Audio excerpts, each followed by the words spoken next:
Hello and welcome to Big Bang Radio Spotlight. This is a show where we talk to independent artists from all around the world all about their music and their process for making it. I'm your host, Isaac Anderson, and today I get to sit down with Josh Stirm from the band Juniper Berries. Without any further ado, here's the interview. Well, Josh, thank you so much for joining me today. I really do appreciate it. Really quick, before we kind of get into the meat and potatoes of everything, I did want to ask you something that kind of goes back into your history as a musician, and maybe even before you were a musician. And that question is, what is your earliest musical memory? Like, what's the first memory you have associated with music? Let's see. Probably, I remember, so I grew up like pretty religious. And I remember going to church when I was a kid, and like there was this one musical family in the town I grew up in, and they kind of like owned the worship like group or whatever. And I remember there was one Sunday that they did like a ton of U2 covers, and so for the longest time I thought U2 were like a worship band. That's like one of my earliest musical memories is like going to church and just hearing like people play music on stage at the church, and specifically U2 for whatever reason. So like I always thought those were like worship songs for the longest time.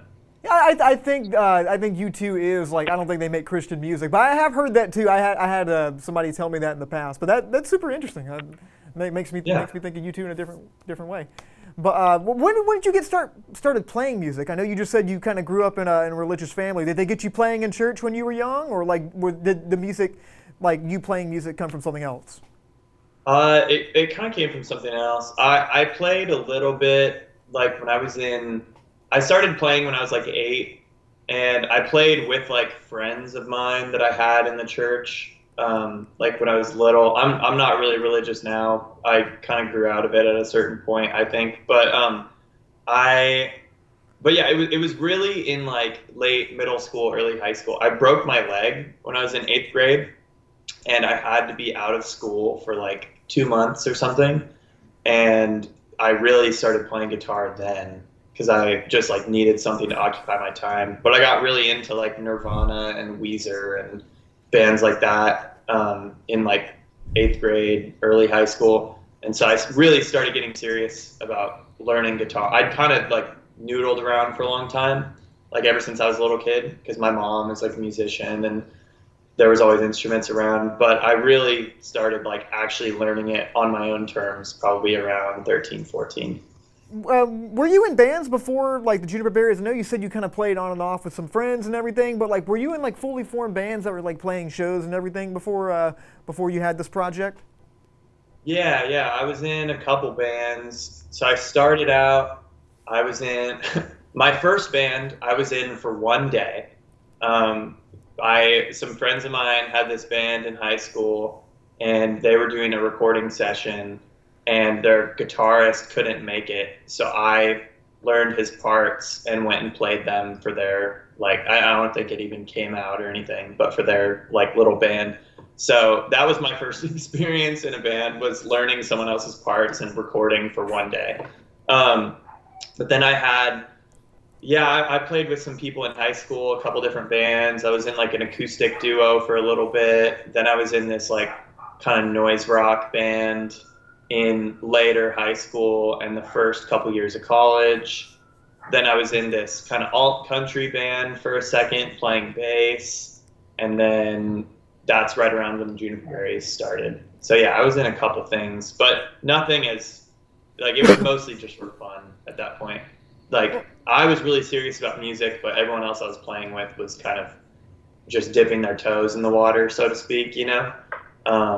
So yeah, there's been a few. The Juniper Berries. How exactly did the Juniper Berries start? Like, doing a little research on this, I know this kind of started as like your own brainchild, your own solo project, but in your own words, how exactly did this come to be? Well, it started as, so I mentioned before, I was kind of in this like punk / like noisy guitar rock band or whatever for the last little bit of high school, first bit of college. And that band broke up, and I wanted to do something that was a little more acoustic and like kind of singer-songwriter-y. So I recorded an EP for the Juniper Berries, which is now terrible. It's it's the worst. But I just kind of started recording like on a 4-track. I was home from college back at my parents' house, and I didn't have anything to do. So I just started it as like this little recording project and made an EP, put it on Bandcamp, and then when I went back to school, some people that I was friends with, started finding out about it, and then they wanted to get involved, and I was working on this album, so like the first Juniper Berries album, Don't Breathe In Through Your Mouth. So it really just kind of happened over time. I never really decided like, oh, I want this to be a solo project, but I also never was like, oh, this is a band. It was just kind of like, the way I think of it is the Juniper Berries is like, it's just a shelf for my songs so that they'll always have like a place in the world, you know? But yeah, it kind of started as a recording project and then has just kind of kept changing from that. But yeah, I would really say that it started to come into itself in like probably 2017, 2018. Where'd you come up with the name Juniper Berries? Like you could have put this under your own name. Like did Juniper Berries have like a sort of significance, or like did you just kind of want it to seem like, you know, it wasn't you, it was like more like a band kind of thing? Yeah, well, I love like I'm a big fan of the Mountain Goats, and I really like how they it's like a band name, but it's really just like one guy. I mean, now there's like John Worster and Peter Hughes, and there's like people backing him up. But I always like that idea of like a band name, but then behind the name can be anything. So yeah, I don't really remember where the name came from. I had a list. I actually found this list recently. I had a list in my phone that I made when I first started the band of like all these prospective names that it could have, and they're all just like terrible. And the Juniper Berries was like the only good one. So I don't know. I don't remember where the idea came from, but I started calling it that. But then I got a lot of feedback, people saying like, "Oh, this is like a great name. Like it's really catchy for some reason." So I've just kind of stuck with it, and I like it. Oh, and I keep telling people in like other interviews and stuff. People always ask, like you're asking, like, "Oh, what does it mean?" And I always say, there's some hidden meaning in this. I don't know what it is, but it's funny because Juniper Berries, like if you've seen them, they're really small, but they look like blueberries. So a lot of people will get them confused for blueberries and eat them. And Juniper Berries are edible, but they're like really bitter and kind of gross tasting. So there's some meaning in there somewhere, I think. This idea that they're like a berry that's not sweet. So they kind of deceive you into thinking they're going to be this sweet blueberry-esque thing, but they're not. Those early EPs, just both of those, but we'll kind of include them both. I believe both of them were recorded on 4 tracks, right? Yeah, it was both 4 tracks. The Don't Breathe In Through Your Mouth kind of it was like basics on a 4-track. We did guitar and drums live together on a 4-track, and then did all the overdubs digitally, like in the computer. So it's kind of a combination of the two.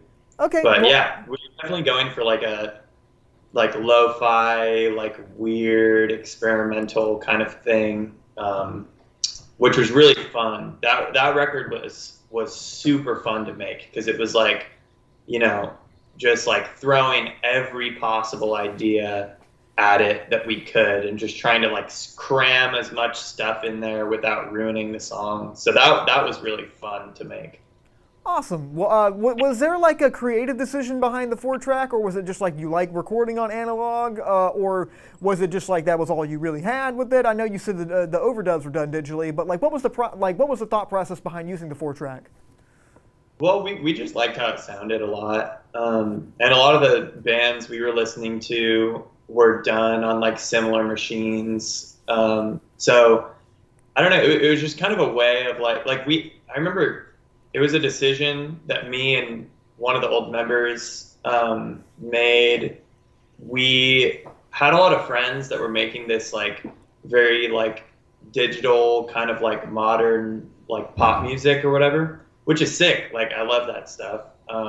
But we really wanted to like differentiate ourselves from like the other people around us that were making music, because it was a pretty small scene, and we wanted to kind of have our own little identity within like the greater Ashland like music scene. And so we thought the best way was like, oh, let's get this like crappy 4-track and just record everything in this really weird way. And so it was kind of an experiment, but it was really fun. And yeah, we also wanted it to have this vibe of like feeling, bands like Brian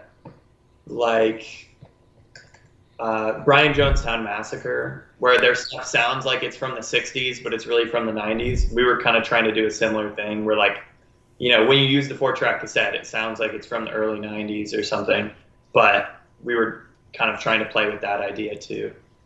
I do want to hop on to how you write your music, because your song structure and everything, sometimes, like you said, you had kind of experimental pop elements in there.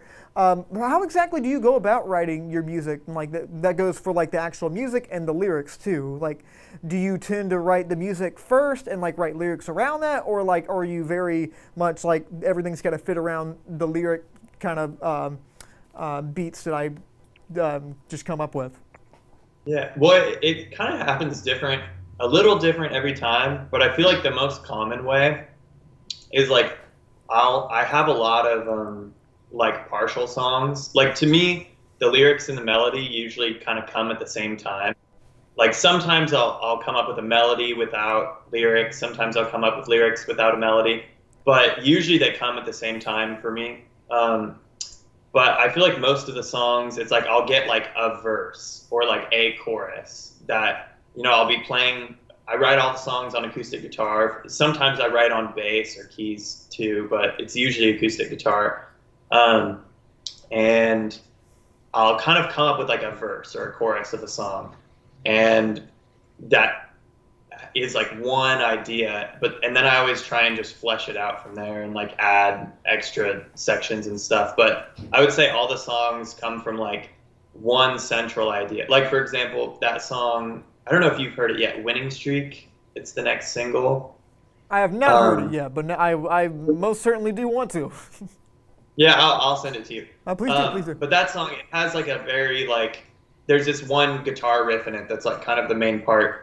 And with a lot of songs like that, it's like I'll come up with one section and then it's sort of like coming up with the foundation of the house first, and then that informs like, okay, what kind of house we're going to build on top of that.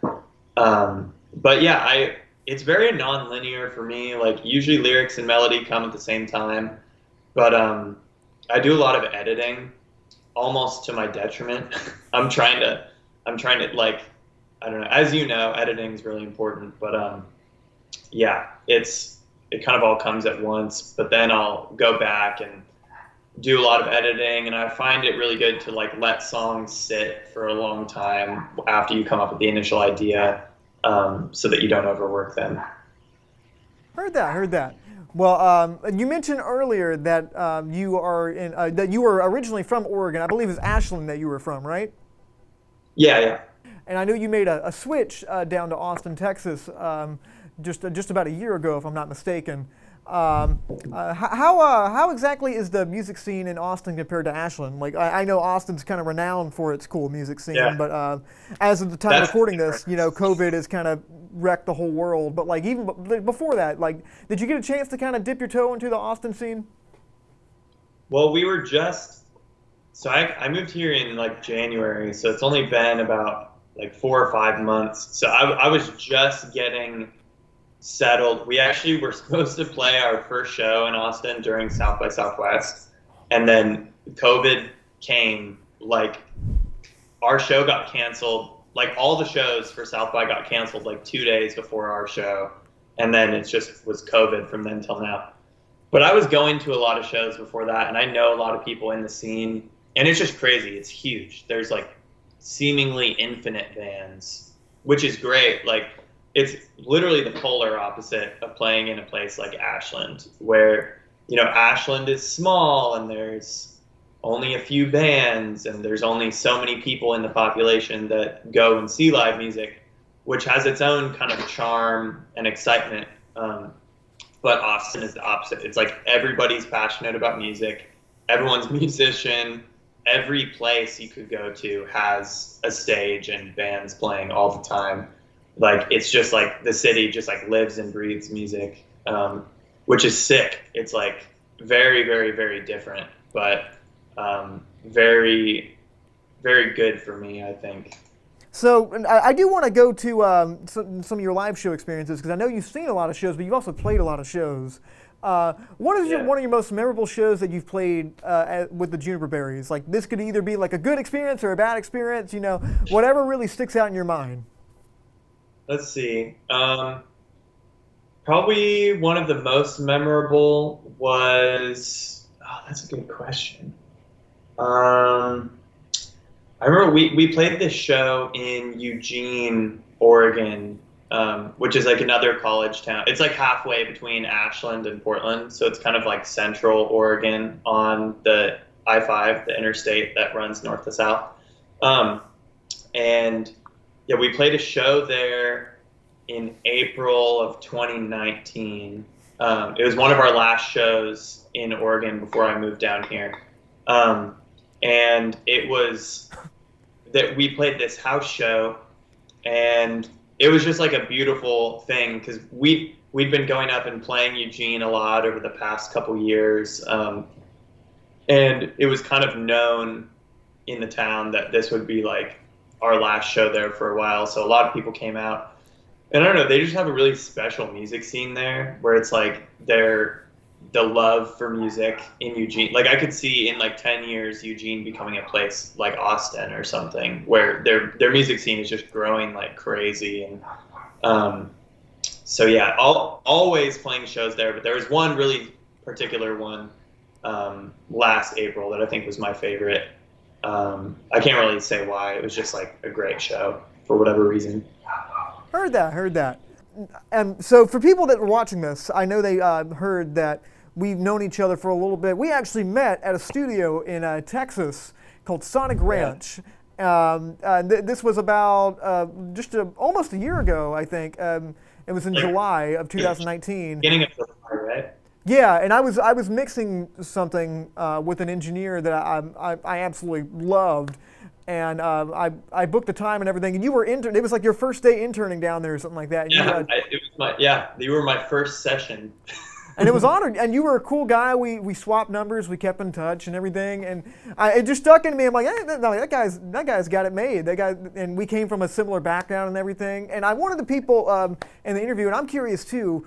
What got you into the recording side of things, and also what was your experience like at Sonic Ranch, like interning there? It was, well, let's see. I'll start with the Sonic Ranch experience. The experience there was like insane. It was I was totally a fish out of water. Like, it was, more like I'd been recording for a couple years, but not in a situation like that at all. And yeah, that was just crazy. I feel like I learned so much.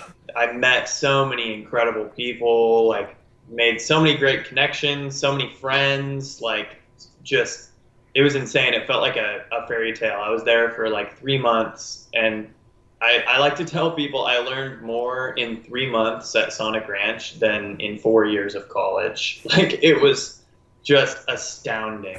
Hard to quantify, but yeah, it was just incredible. And I learned a lot about like life and everything, but also just about how professionals work in a studio. Like, that was the crazy thing, is seeing someone like Brad Cook, like how he runs a session and how he makes his decisions and how quickly he works and how efficient everything is, and just getting to kind of look at the masters and just be in their presence and like see them doing this stuff. Like, it's different when you listen to an interview with a producer or something, like with John Congleton or something, and he's like, oh yeah, well, I like to start the session with this and I like to do this and that.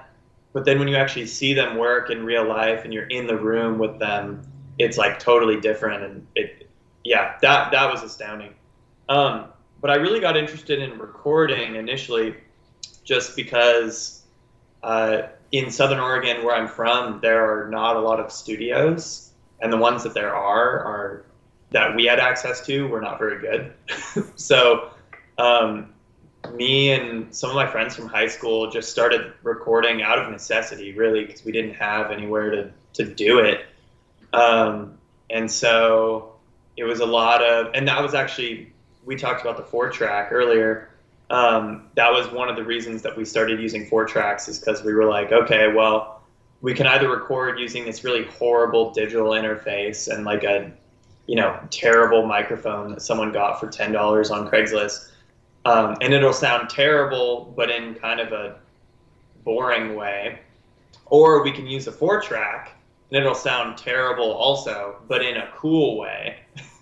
So it's kind of like, so yeah, that's why we started with the 4-track. But yeah, recording came to me out of necessity, but then the more I got into it, just the more I loved it. And that continues to be true. Like the more recordings I do, the more I just like love it. And the better I get at it, the more I enjoy it. So yeah. You now want to go into your single, which is Give Up Your Ghost, I believe. This is the first single off an upcoming album that you have coming out. And the song, just like right off the bat, in case you haven't heard it, it comes out with this bass line, kind of like everything's kind of scooped a little bit. It's like boom, boom, boom, boom, boom, boom, boom, boom, and it's like super. I love. It makes you kind of want to like do the little bobbing thing. Yeah. What was the recording process of that like, and also what is that song generally about, like lyric wise? Well, the song is about. It's kind of about. And I'd say a lot of the songs on this new record are kind of circle this same theme. It's really about like people having, like I think we all have these certain ways that we like look at the world, and everyone has an angle on the world, like where you're from, like who your parents are, like all that, like everyone has their weird little their tribe, so to speak, or whatever. And I think that a lot of people go through life and assume that their way is the best way, and that song is kind of just supposed to say, like, maybe it's not. Maybe no one knows anything, and the world is just chaotic. So that's really kind of what the song is getting at. The recording process was, we recorded the whole record live, obviously except for like vocals, and there's some like little parts that were overdubbed and stuff, but the basics were all live. And we set up, I used to work when I was in college in Ashland, I was working at a public access television studio, and we had this big live room, Studio A in there, and we, during winter break, my senior year of college, we went in there, brought all the gear that we each individually had in the band, borrowed a ton of gear from everyone, just brought everything we could into that space, and set up for like 3 or 4 days in there, and just tracked everything live off the floor. And yeah, that's what the recording process for that was like. And then I took the tracks back home and started mixing them and doing some overdubs and stuff. And then it's actually funny, talking about Sonic Ranch, I got to the point with the record, because I knew I was going to this internship at Sonic Ranch in July, and I was working on mixing the record up until I left. But I kind of got to a point where I wasn't making much headway, and I was kind of banging my head up against the wall a little bit. And then when I got to Sonic Ranch, they actually ended up helping me mix it there. So yeah, with Mao and Mario and Ty and all those guys. So yeah. And we're just doing streaming services initially because of the whole quarantine stuff. We were about to order vinyl, and then quarantine happened, and it's just like crazy right now. So we will probably do a physical release at some point, but it'll initially just be available on Spotify and Apple Music and stuff. Well, heard that. I'm looking forward to that. I hope everyone that's listening to this will consider giving that a listen. And if people want to keep up with what's going on with you guys, and maybe check and see if you are going to have a physical release sometime in the future, how can people keep up with you on social media? Instagram, at the Juniper Berries. Facebook, the Juniper Berries. I would say Instagram's the best way, though. We have a YouTube channel and all that stuff, too. But yeah, I would say just follow us on Instagram. Wonderful, wonderful. Well, Josh, thank you so much for talking with me today, man. I really do appreciate it. It was an honor to just see you because I hadn't seen you like physically like this in a while. And I know we text every now and then, but it was great. And I do want to ask you one more question before we go because I'm a big movie fan. I am a musician, but I also love film. We actually do a show here at Studio 67 called Big Bang Cinema, where me and a good friend of mine, Tyler Keene, we talk about movie news. We do review movies and everything. And I feel like artists of all walks of life are all connected to film in some sort of way because it combines music, like visual art, like the performance art. It combines all these things. So I feel like everyone's got a little soft spot for that, especially in the music world. And I want to ask you before we end, what is your favorite movie? Ooh, I think it's Catch Me If You Can. Oh, okay. Yeah. I recently came to the conclusion that is my favorite. It has a lot of. I love Leonardo DiCaprio. I love the '60s. I love crime movies. It's great.